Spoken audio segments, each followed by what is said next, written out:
All right. We are not going to have the best microphone. We lost every single microphone that I had on me, just disappeared. Like, I don't know why. I'm very organized, as you can see. So just bear with the audio and we will chew through this and I will find one of them shortly. We're going to hit the big box there, which I've been looking at for so long. I think the whole box will just be full of dead stock sealed, like Power Rangers from like the late 2000s. I mean, I really don't know, man. I really don't. Then we're going to hit all this stuff. There's going to be some vintage unique stuff in there. I'm going to get down in there and those final boxes down there. I have no idea. It was cooking down there. So let's roll, people. Oh, it's got some weight to it. Wait, oh, I thought it was sealed for a moment. Oh my God, I hope it's just full of cocaine. Oh my gosh, that would be amazing. And then of course, if it was full of cocaine, then the mice would have gotten to it already. And then of course, we'd have cocaine-fueled mice just running through the house, just chewing through everything, breeding like crazy. And I'd probably be dead at that point. So I'm happy, actually, that it's not cocaine. It's going to be... Okay. Wow. We got some neat stuff in here. This is better than I was expecting. So right off the bat, we have the Red Rick. So this is Rick from SPD. This was released pretty much at KB Toys only in this red color. And then crazy enough as it is, it was being shipped with the white regular Red Rick. I think they did change the name somewhere a little bit. It doesn't have the abbreviation of Rick or something. It was something odd with it. But yes, this red one was one per case to KB. The rest were white. It's very hard to find. And nobody cares. That's just how it is, guys. Back then, I liked SPD so much, and I still do. But I was like, yeah, this is going to be big buku money. So we'll slide that out after I get rid of this figure. We have a limited edition yellow space with a Build-A-Megazord. These are pretty sweet. And then, of course, Hasbro got the line, and now Playmates has the line. And we're at that point now, like, there's just too much stuff being produced, and my head's going to explode, which is fine. You know, it deserves to explode at some point.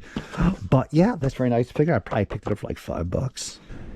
And in general, we're at that point where Bandai was making beautiful figures, and then Hasbro did beautiful figures, and you have to be really nitpicky on just little details on if that's the best of the best that you want, which also comes back to how the toy companies work now.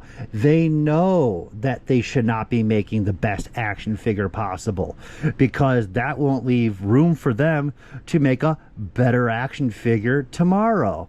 They need to sell more products. So I never sat back and compared the Hasbro and the Bandai. I don't even want to start thinking about the Playmates ones, but I'm keeping it for now. You know, it's not bad. I don't have like an army of those.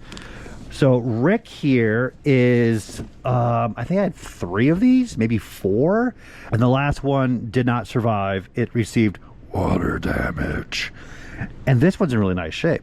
This is AFA gradable, which would only count towards me carrying. That's about it.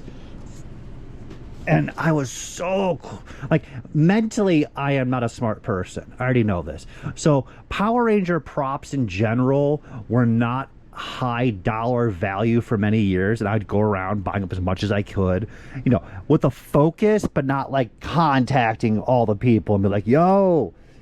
So when that prop auction happened from Heritage a number of months ago, and they had the actual full-size Rick up there, I knew the Mighty Morphin Power Ranger stuff was going to go for really good money, but I felt it was very possible that all the other stuff was going to go for nothing. So I made a list, I valued it all out, what it would go for, and I really, like, I really want to say I convinced myself that I was going to have a Rick in this house, the full-size prop, which is pretty damn big. And I like, where am I gonna put it? I'm doing the whole thing like you already own it. And of course it went for quite a lot of money. So we have Digimon. This is absolutely great stuff. So this is a candy toy from Morinaga.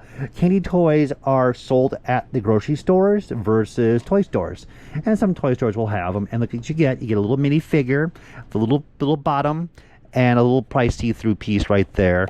And most of the time they're model kits or just little figure kits like this with a tinge of candy. This is original. I'm trying to pull out a date from it. Usually it was right there, but if I'm correct, this is like near first series or literally second series Digimon, still sealed.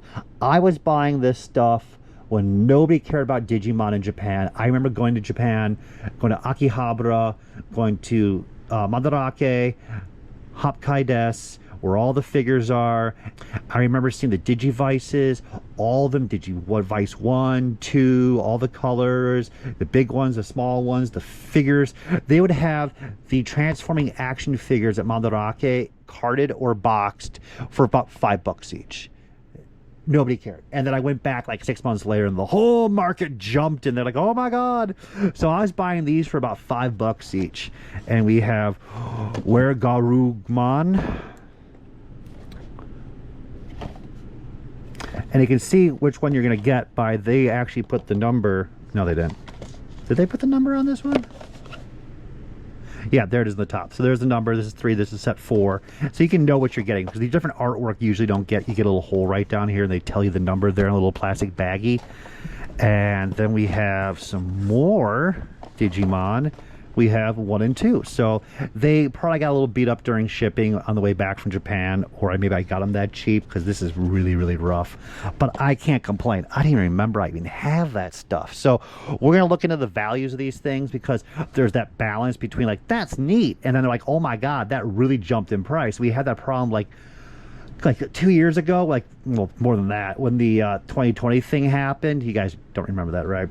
And I found like a KB only season 4 Digimon PVC, and it was worth like, I sold for $700 carded.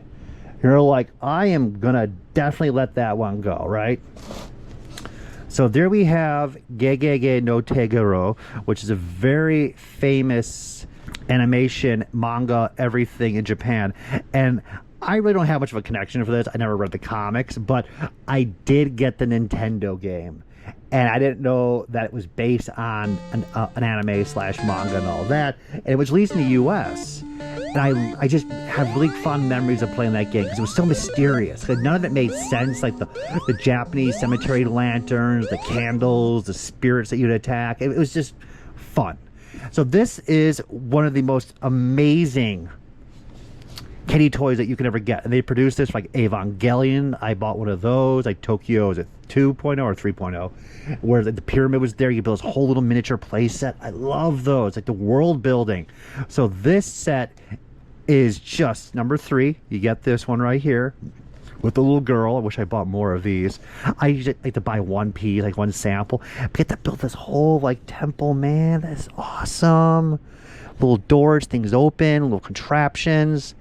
Ah, oh, that's so neat. I don't think this probably has any strong value. It might be. I don't know. The candy toy market only really exists in Japan. Nobody else outside of Japan is like really honed into that market. Here you go.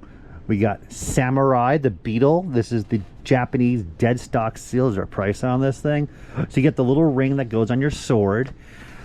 Oh, again, when they were blown out, Samurai, Mystic Force, all these things. If you went to the right places as the series was like phased out when the new one was coming in, you can get the stuff for so cheap. These pieces right here were also being sold from the wholesalers who were dumping them, and they would end up at Mandarake at times. And this would be $5, maybe $8. Like they would have like boom, boom, boom, boom, shelves of these things, guys. Of all of them, oh, I got Aba Ranger, which is Dino Thunder. Oh my God, I always pick up the Bakiki Pachycephalosauruses. I go home with like 7 to 8 per trip and sell them for like $85 each, and you're paying like $10 each. All of it's gone now. I mean, the markets have shifted. Their market's actually gone down because more of the Japanese people have figured out that that's worth more money now. But then there's also the issue of Tokyo just being overrun with tourists, that you actually walk into the stores now and they won't even have this anymore. They don't even have barely anything anymore for sale at Mandarake. It's crazy. So I'll probably keep that for the moment. Then we have the Red Ranger Uniforce Cycle, which is a terrible looking vehicle. It looks neat if you're a kid. But if you're an adult, this is kind of like, But you know what? We're all kids here, so it's still pretty damn badass. Dead stock sealed. I'll probably just hold on to that for the moment. And you get these into tubs. I want things in tubs where they micey can't get into them. And then we ended it with the regular Rick. So you can see it says RIC there, well the red version did not. This is a much larger box. And I think they obviously readjusted to the smaller version. So this is the first version, which again, only you and me care about it. And you're probably gonna say after I say that, I don't care about it, which is totally understandable. Dead stock sealed, absolutely great shape. So looks like I took care of that stuff, guys. Isn't that neat? I took care of product. I took care of the toys. So that box, we finally figured out what's in it. I know. And Power Ranger stuff like that, man, I should have bought more of those Japanese pieces, even the Digimon. Like that's the thing. Like when you talk about going in the past, like, oh, I should have bought all that stuff. I'd love to get a time machine. I love to get a time machine, and I would go travel back and buy all this stuff. Like rare toys were always rare, even in the past. So even if I was in Mandarake in 2007 up buying all the Digimon Digivices, doesn't mean they had the rarest Digivices there for 20 bucks each. And you bought what you could afford, because even at that time, that's what it was worth. So like you didn't have this future view where everything would be worth towards the money with 100% accuracy, no self-doubt. You would walk in and be like, I think this will be good. I will buy this amount. So that I never feel bad about like, oh, I left stuff behind. And that of course applies to my statement of when in doubt, buy them out, which nullifies my whole thing of buying just a little bit. I digress. So thank you for watching. We're going to keep running through videos now, and then we're going to move to more pure package 80s and 90s tubs to see what I have. Lots of Ninja Turtles carded, see what the duplicates are, and then we'll start hitting high-end rarities, unique items. It's going to be fun, guys. We're going to sail through this stuff as hardcore as I can now.